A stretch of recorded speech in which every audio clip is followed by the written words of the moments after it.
Hi. Welcome to the Caregiver Support Program's video series on the review and appeal options for veterans or caregivers who want to appeal a Program of Comprehensive Assistance for Family Caregivers, or PCAFC decision. In this video, we will discuss VA Form 20-0996, Decision Review Request, Higher Level Review.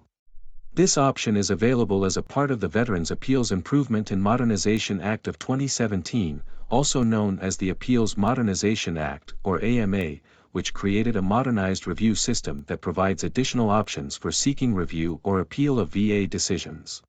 Higher level review is available for decisions issued on or after February 19, 2019, or when opting in from the legacy appeals process, after you receive your statement of the case. You can use this option when you believe an error was made when VA made your PCAFC decision, and you would like a more experienced, or senior decision maker, to review your case. Please note that you will not be able to submit additional evidence with a higher level review. Rather, only evidence that was on record at the time of the decision can be reviewed and included as part of this decision. You will be provided with a discussion between a veteran who wishes to file a higher level review, and the local CSP team member. At the conclusion of this video, you should be able to describe when to use VA Form 20-0996 for a higher level review, explain how to complete VA Form 20-0996, and understand the informal conference process. Let's learn more about this option. Hi Deborah. I was reading about some options available for further review of my PCAFC decision dated November 20th, 2023. I think I would like to request a higher level review, but I am not sure. Can you provide more information about this option? Hi Kim. Yes, I can provide more information. VA Form 20-0996 is used to request a higher level review. This option is available for decisions issued on or after February 19, 2019, or when opting in from the legacy appeals process. This will be a new review of your case by a more experienced or senior decision maker on the higher level review team. The reviewer will determine whether an error occurred that would impact the decision VA previously issued. If you select this option, you cannot submit additional evidence with the review. It's also important to know that you must submit a higher level review within 1 year of your decision. In your case, you mentioned that your decision was dated November 20, 2023. Therefore, you would need to submit your request before November 20, 2024. Sometimes the forms can be confusing. Let's go over each section together. Section 1 of the form asks for the veteran's identification information. We need this information to be able to locate the veteran in our system. Please include as much information as possible in this section. If we are unable to locate the veteran, we will need to mail a letter to gather more information, which could result in a delay in processing your claim.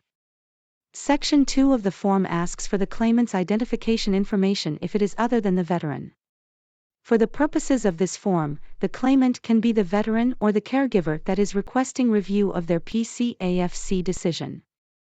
So, if a caregiver is the claimant and submitting the form, they will enter their information in this section. If the veteran is the claimant, Section 2 can be left blank. Section 3 of the form asks for the benefit type. You must select Veterans Health Administration. It is very important that this box is selected correctly. PCAFC is a program in the Veterans Health Administration. By selecting Veterans Health Administration, it will assist with routing the form to our office so we can process your claim in a timely manner. If an incorrect box is selected, it may not be sent to the Caregiver Support Program, which will result in either a delay in receiving your claim, or we may not receive it at all. Section 4 of the form asks about an optional, one-time informal conference. The informal conference is a telephone call with the higher-level reviewer assigned to your case. If you choose to have an informal conference, you will select 16A and select the best times for the higher-level reviewer to contact you in 16B. The reviewer will call the phone number that you provide on the higher-level review form to schedule a time to discuss your case with you. This is why it is important that the phone number you provide in sections 1 and 2 of the form are accurate. If you want us to speak with your authorized representative, provide their name and contact information in boxes 17A, B, and C. Additionally, the appropriate release of information documents will need to be on file with VA, or attached to the higher-level review at the time of the submission. Specifically, a valid VA Form 21-22 or 21-22A. During the call, you or your representative will have the opportunity to identify any errors that you believe VA made when making your decision. It is important to remember that additional information or evidence, such as changes in your health or care, cannot be provided as part of the informal conference. Rather, this is your opportunity to tell us what error you believe they made in making your decision. The higher-level reviewer assigned to the case will make a reasonable effort to reach the designated individual to schedule the informal conference, and if the individual is not available on the day of the scheduled informal conference, attempts will be made to reschedule. However, if after these attempts have been made and the individual cannot be reached, the higher-level reviewer will move forward with rendering the decision without holding the informal conference. Section 5 asks about issues for higher-level review. You will need to list the issues you disagree with and the VA decision date for each issue. A few examples of issues of disagreement are PCAFC application denial, PCAFC stipend/level assigned, or discharge or revocation from PCAFC. For instance, if you disagree with the decision that you were found ineligible for participation in PCAFC on November 20, 2023, you will write application denial in 18A. For each issue of disagreement listed in 18A, you will also need to enter the PCAFC decision date for that issue. This can be found on your PCAFC decision letter. So, for example, if you disagree with your application being denied in November 2023, and your decision letter is dated November 20, 2023, that is the date you would include in 18B.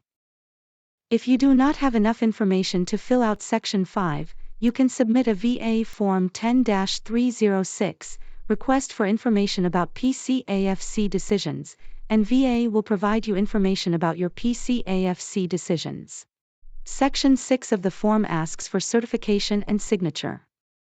This is a mandatory field that requests for you to certify that the statements in the form are true and correct to the best of your knowledge and belief.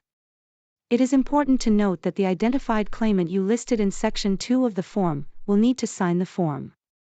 If the form is not signed properly, this will result in a delay in processing your claim.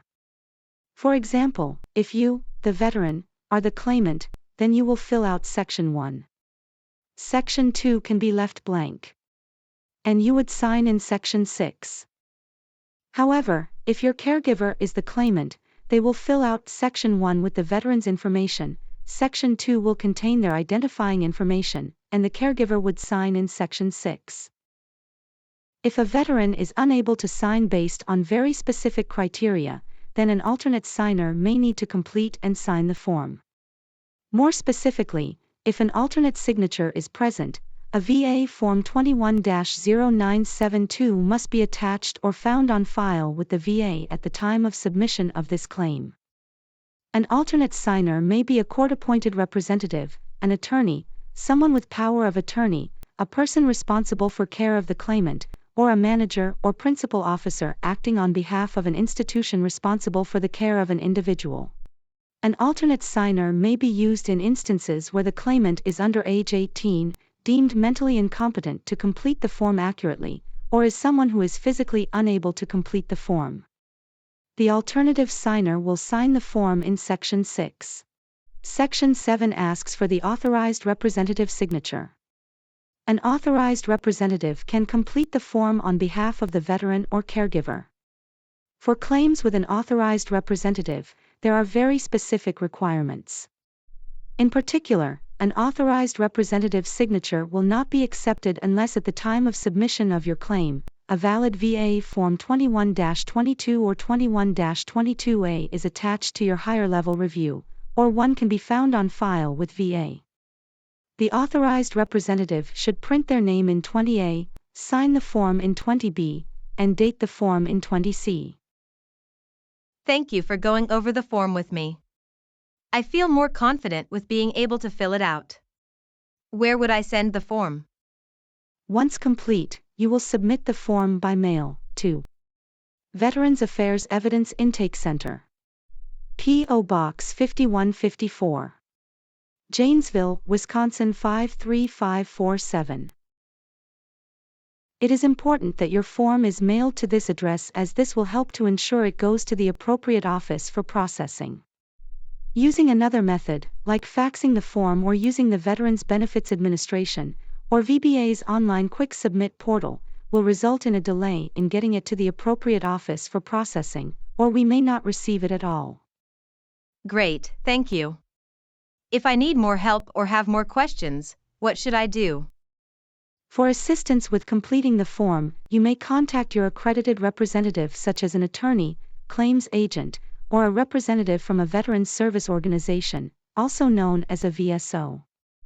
These individuals can help you determine if a higher-level review is the correct path for you and to ensure your form is completed fully and accurately. Another option is to contact VA's Caregiver Support Line, CSL, at 1-855-260-3274, toll-free. Their staff will be able to assist with general questions about the form. Thank you for providing this information. This concludes the video for VA Form 20-0996, Higher Level Review. You should now be able to describe when to use VA Form 20-0996 for a higher level review, explain how to complete VA Form 20-0996, and understand the informal conference process. Be sure to tune in for more videos on PCAFC decisions.